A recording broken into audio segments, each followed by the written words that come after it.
how's it going? It's day 5 of the Barre Chord series. I'm so glad you joined me. In today's lesson, we're going to take a look at the E shape. Now, you've probably seen the E chord pop up in a song or two, and you've thought to yourself, wow, how am I going to get my finger to do that? Well, I'm going to show you how to do it today. We're going to do some play-alongs, and we're going to kind of bring everything full circle that we've covered in the series, including all of the little tips and tricks to help you play bar chords, and then we're going to incorporate all of the shapes into a play-along at the end. So stick with me through the full video, and we'll do all of the bar chord shapes. Well, make sure you're tuned up, and let's get started. So here we go with an E chord. So first off, I'm going to show you how to do it with a ring finger bar, and I'm going to give you a few other options for this as well, because I know this is a sneaky, tricky little chord. The way that I play this chord is I take my ring finger and I compress the top 3 strings here on the 4th fret. Now, in order to do that, there's a very important component to this. You need to press down with the pad of your ring finger and try to get this knuckle here in the middle of your finger to kind of pop up. Now, I'm going to show you an overhead view of that right now so you can see what that looks like from above. But just try to really get this ring finger to kind of make an arc shape, because you don't want the ring finger touching the bottom string. You're going to have your index finger on the 2nd fret on the A string. So we have on the G, C, and E strings our ring finger on the 4th fret, and then on the our index finger, on the 2nd fret. And when you play that, it will sound like this.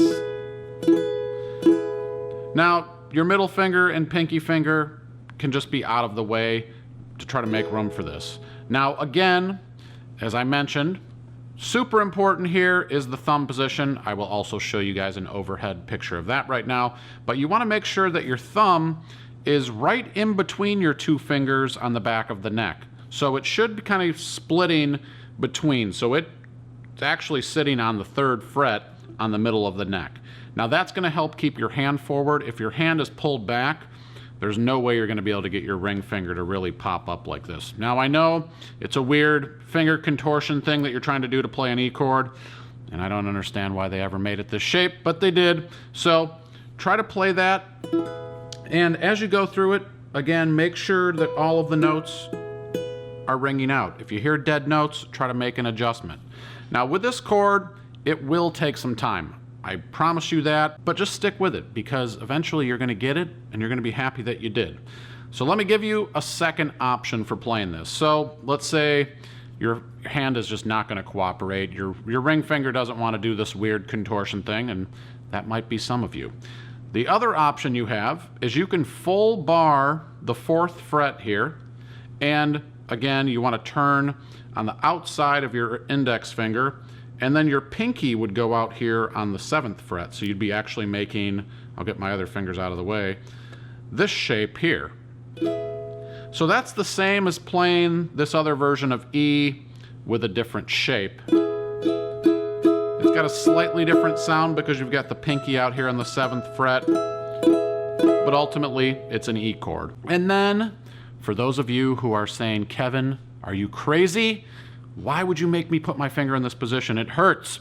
Well, I got to give you one more option here for an E chord. So the last option is you can play it with 4 fingers. If you just want to avoid the bar altogether, I'm here to help you.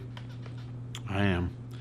So we're going to take our middle finger, ring finger, and pinky finger and put them on the G, C, and E strings on the 4th fret. And then with our index finger, we'll put that on the 2nd fret on the A string. So it achieves the same notes as this shape, but we just do it with this shape.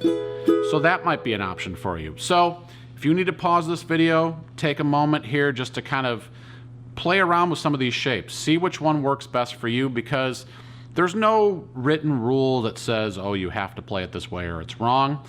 The rule of thumb generally is, play what works best for you. We're all a little bit different. Our hands are a little bit different. We're all in little different situations. So see what works best. That's why I want to give you guys options. So let's take a look at a little bit of a play along now. So something I like to do with every chord is kind of just start playing it with my fretting hand.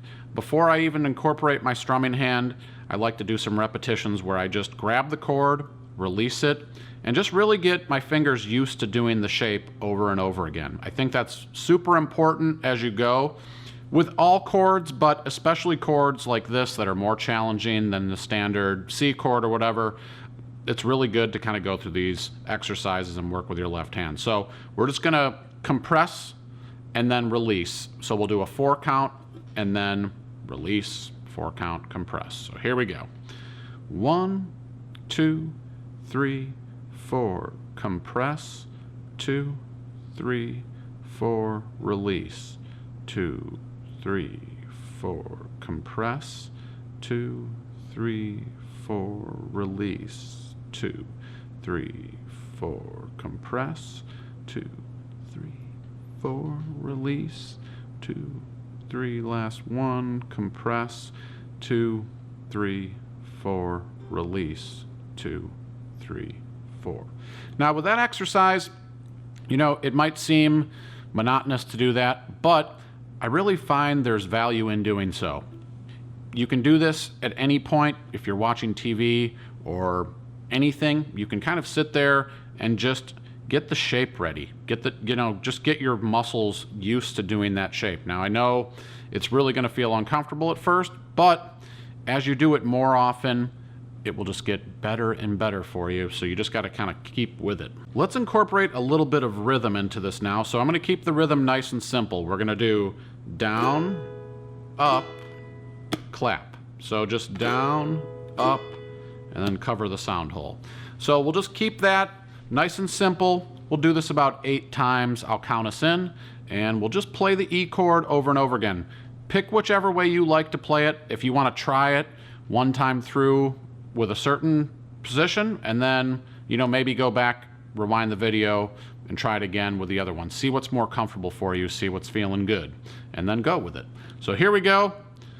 I'll count us in. 1, 2, 3, 4. Down, up, clap. Down, up, clap. Down, up, clap. Down, up, clap. Down, up, clap. Down, up, clap. Down, up, clap. Down, up, clap. Couple more times. Keep it going. Try to have some fun with this. 2 more. Down, up, clap. Down, up, clap. Down, up, clap. Now, something I noticed as I was doing that, and I guess that's the interesting thing about teaching, is you learn things on your own as you're teaching them. Something I just kind of figured out here, and I've probably always been doing it, but I kind of release pressure. I still touch the strings, but as I'm doing the rhythm, you know, I do the strum and I'm compressed, but during that clap, I kind of release a little bit of tension in my fingers. So you don't need to clench the neck as hard as you can the entire time, because that will make your hand crampy. So kind of put pressure on when you play the chord and then release it when you're not. So just something to kind of keep in mind as you go there. For the next event here, we're going to do an E chord and an A chord. So we'll start here with an A chord, and we'll do 4 times through the strumming pattern. And then we're going to switch up here to an E. Now these typically will find themselves in a song together. They are in the same key generally. So we're going to go from A to the E chord 4 times on each. Now something that you should do when you're playing A, play it with your ring finger on the G string on the 2nd fret and your middle finger on the C string on the 1st fret. So that when you slide here to the E chord, your ring finger is already on that top string when you make the slide from fret 2 to fret 4. So you start here on A, and you slide up and make the E shape. So we'll do that back and forth 4 times with the down up clap. Here we go, starting on A. 1, 2, 3, 4. Down, up, clap. 3, 4, switch to E. 2, 3, compress, back to A. Now your ring fingers stand right there on the top. 4, switch to E. you smiling while you're doing this? You should be. Back to A, 2, 3, 4. Now to E, 2, 3. Last one. A, 2, 3, 4. Compress, compress, compress, compress. All right, for the final play along, I thought it'd be cool to incorporate all of the bar chord shapes that we've covered in the series. So you'll have a little chance to work on each one of them. And we'll do them 4 times a piece. So the progression will start on E, and then we will go to B, which is that major shape that we learned on the first day. And then we go to C sharp minor, which comes from your B minor shape that we learned on day 2. Then we will be playing an A chord up here, and this will take the shape from day 4, which was the G shape. And then finally, back here, we're going to B7, which I think was day 3 when we covered the 7th shape. So we've got all of the shapes covered. We're going to keep the strum the same, nice and simple. We'll do 4 times a piece, nice and slow. So just really focus on, keeping your eyes here channeled in on your fretting hand. Try to stay nice and relaxed and compress when you need to compress with your fretting hand here as well. So when you're playing the strum, you can compress, but give yourself a little relief as you do the clap. And that might be a little bit of a timing thing you need to work on your own. And as with all of these things, spend some time with them. There's no rush. You don't have any test coming up where you need to do bar chords for anybody. So, enjoy this process of learning bar chords because it's going to be good for you in the end. So here we go. E, B, C sharp minor, A, B7. And we'll go through that whole thing a couple of times. Here we go. 1, 2, 3, 4. 2, 3, 4. Switch to B. 2, 3, 4. C sharp minor. 2, 3, 4. Add the middle finger to make it an A. 2, 3, 4. Back to B7. 2, 3, 4. Back to E. 2, 3, 4. B. 3, 4. C sharp minor. 2. Come on, you guys got this. Now to A, and we're going to end on the B7. B7, 2, 3, 4, and...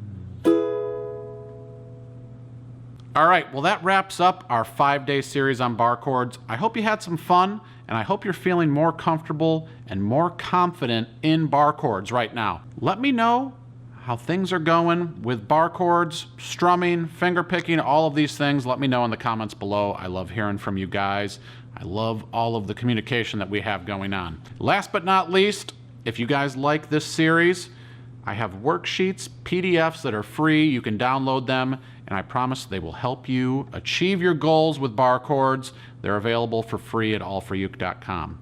If you're not subscribed to the channel, you can do so below. Click that little alert bell. We do a premiere every Tuesday, live premiere, Q&A. I love hearing from you guys. Thanks so much, and join me for the next series, TBD.